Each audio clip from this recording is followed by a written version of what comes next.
In this video, I'm gonna give you guys an early character guide, all about characters in Final Fantasy VII Ever Crisis. What's up everybody, 40 the Broadway Saiyan here. Welcome back again to my YouTube channel, where I'm doing another video on the closed beta for Final Fantasy VII Ever Crisis. Before we get started, if you guys enjoy what you see on this channel, be sure to hit that subscribe button, turn on that notification bell, that way you guys are not missing out on future uploads. Leave a like on this video and comment down below what you think so far about how characters are impacted in Final Fantasy VII Ever Crisis. So again, just like my weapons guide, I did mention that this is an early guide because we are on the closed beta for Final Fantasy VII Ever Crisis. Upon the official release, if there are changes that are going to happen, I will be doing an updated guide. But for those of you that are already looking for a guide to give you guys a head start before the game comes out, you guys can always go back and reference this.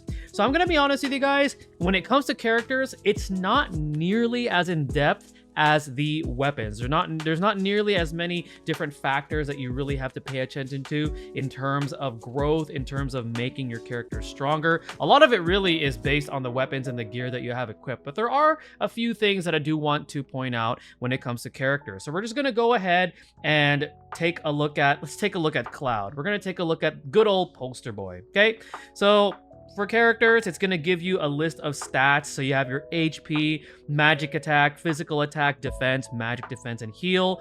Their power rating is pretty much the overall performance of the character. The more power that this character has, the more powerful that they are. And generally, this is going to be very helpful when you're taking a look at the recommended power for specific content. So if you're coming across a lot of difficulty because content's too hard, just pay attention to that because you want to make sure you kind of have close to what the recommended power is for that particular stage when you're using your characters.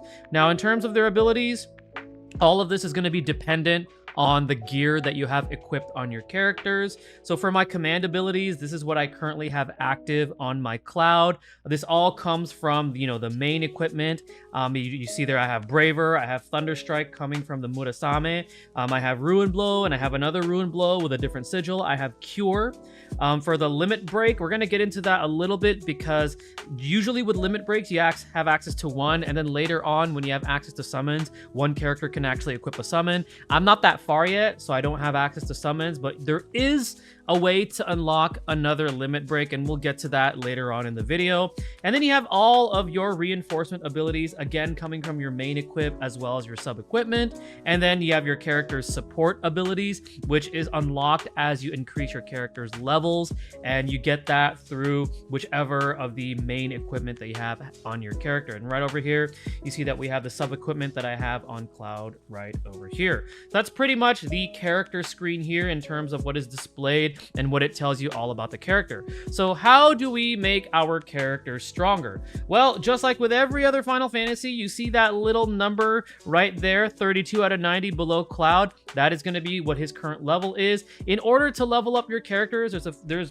pretty much different ways you could do this. You could either play through the story because you play through combat and combat gives you experience. You can also do the solo content. One that you want to pay attention to in particular if you go into enhancement is going to be the training quest, because these quests actually give you more EXP compared to some of the other solo quests. There are other options too as well.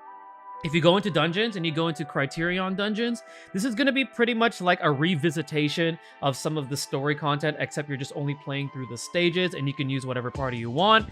You actually get a decent amount of EXP when you defeat the bosses that are present in these particular stages for the first time. However, once you complete it and beat these enemies, if you try to go back and do it again, you unfortunately will not be able to get any experience, but this is another way to get some decent early experience early on if you want to gain some levels on your characters.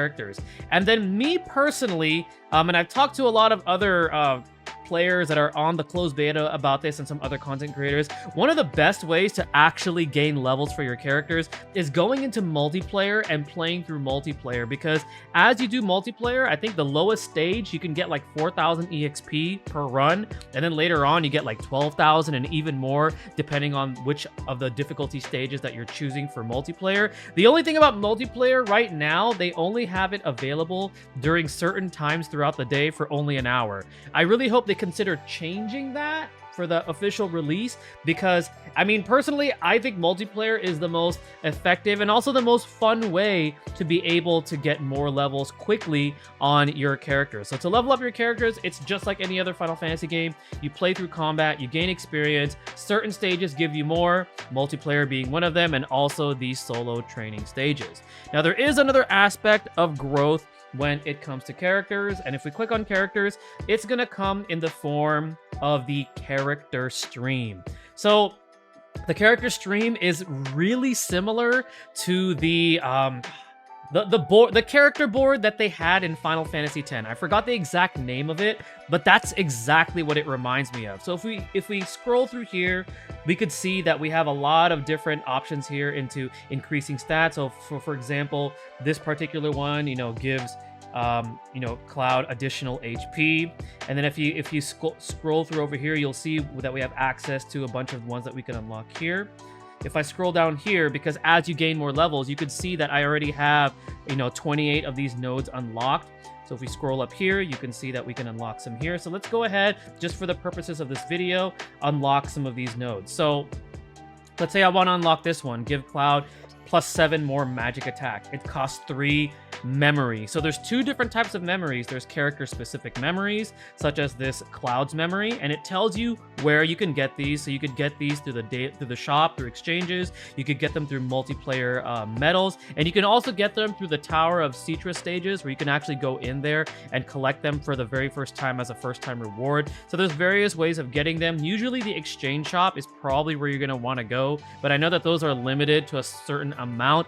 And then also there's quest or missions where, let's say you get Cloud to like level 30, you get a character to like level 23, you'll unlock some memories for these characters. Now, if you don't have memories, there's also these generic character master memories ones. These are of a 4-star rarity, so they're a little bit harder to obtain, but these are universal. You can actually use these across any of the characters. However, when you are unlocking these particular nodes for the character streams, you will prioritize their specific memories first. So for example, if I want to unlock this node, it's going to cost 3 memories. It's going to use up 3 of my Cloud's memories. Okay, so we're going to go back down here because I was talking about limit breaks earlier. Cloud, by default, comes with this cross/limit break. There is a way to earn another limit break, and his other one that he will have access to later is the Blade Beam. So if I click on it here, we can see that it gives us missions on how to unlock this particular limit break. Consume 300 stamina with Cloud in the party. Use his current limit break 20 times, which would be his cross/. Collect Chocobo, Expedition Reward, deliver 10 Cloud's memories. You do all of this stuff, and then I'm assuming that it's going to unlock Blade Beam. However, right now with the closed beta, it's currently not available because I have to clear all of this content right here for the story, and right now we don't have access to that. So unfortunately, I won't be able to unlock the requirement quest to be able to get Blade Beam. But that's essentially, in a nutshell, how you unlock the character's second limit break. And then let's go ahead and go back to the character stream here.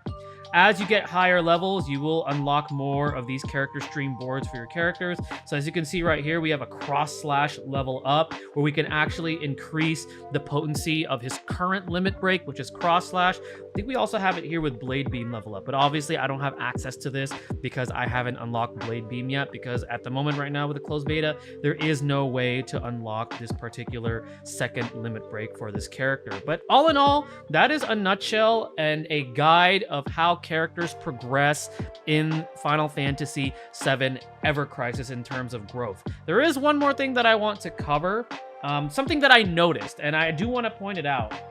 So if we go to draw, and if we go to edit on this banner, right, we see all these different 5-star weapons listed for each character. And I'm noticing a theme here because when I was first looking at the characters, I looked at Cloud. I'm like, oh, Cloud's going to be your main DPS, right? And then Barrett's going to be like maybe your sub DPS. Maybe Tifa's like a, another main DPS. But if you take a look at here of all these different weapons here, if you long click them, you take a look at their ability. Some of them do specific things. So like the Iron Blade does physical damage.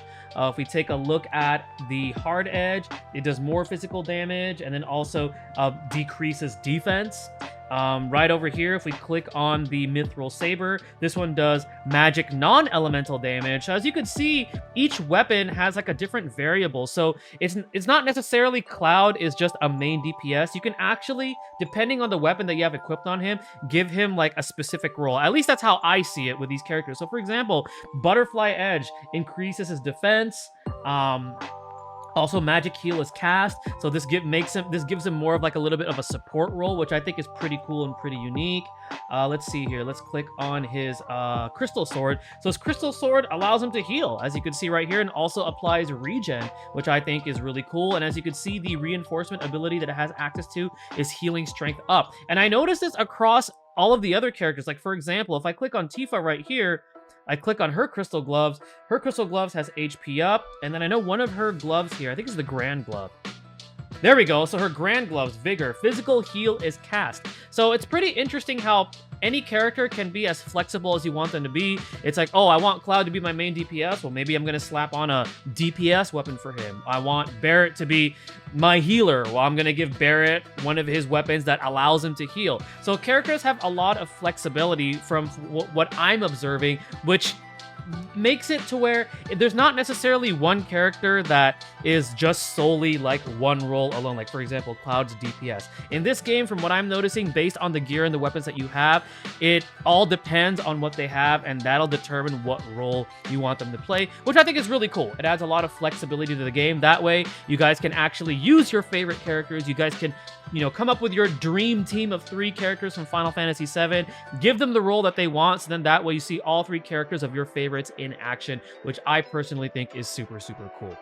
All right, guys, well, that's going to go ahead and conclude my video on an early character guide. Hopefully you found this video useful. Again, don't forget to leave a like, share this video out. Let me know what you think so far about the way characters progress. I'm excited to make more content on Final Fantasy VII Ever Crisis for the closed beta, and I'll definitely be making more content when the game officially releases.